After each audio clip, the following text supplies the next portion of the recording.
Pjevač Marko Bulat, kako saznaju srpski mediji, primljen je danas oko 16 časova u urgentni centar zbog povreda koje mu je nanijela supruga Marija. On je suprugu nešto ranije, oko 13 časova, prijavio za nasilje u porodici, nakon čega joj je izrečena mjera zabrane prilaska i koju je ona očigledno prekršila. Nedugo zatim i ona je njega prijavila policiji. Da ne sluti na dobro između njih dvoje, potvrđuje i Marina objava na Instagramu samo nekoliko sati prije incidenta.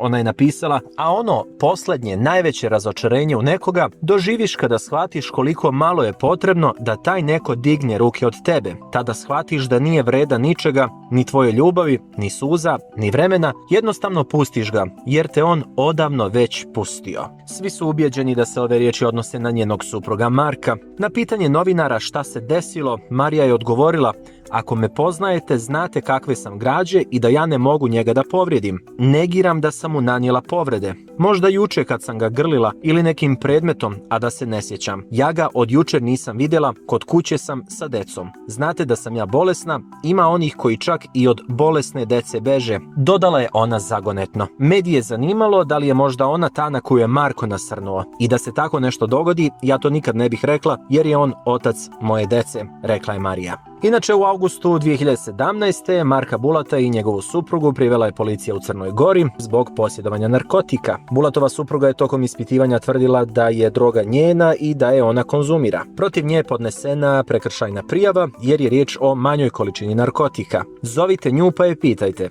Ona je javna ličnost, nema govornu manu, pozovite i razgovarajte sa njom. Nemojte ja da pričam o svojoj ženi, malo je to degutantno. Ako hoće ona da priča, neka priča. Što mene pitate? Mi smo sve sudske parnice dobili, ostala je još samo jedna. Kad se završi sve, pitajte me kakav je sudski epilog i to će biti moj odgovor. Bijesnio je Bulat svojevremeno zbog pitanja vezano za drogu i Mariju. Očigledno je da je njihov odnos u najmanju ruku čudan, s obzirom da je ne tako davno Marko lijepo govorio o svojoj supruzi u kontekstu anemije s kojom se Marija bori.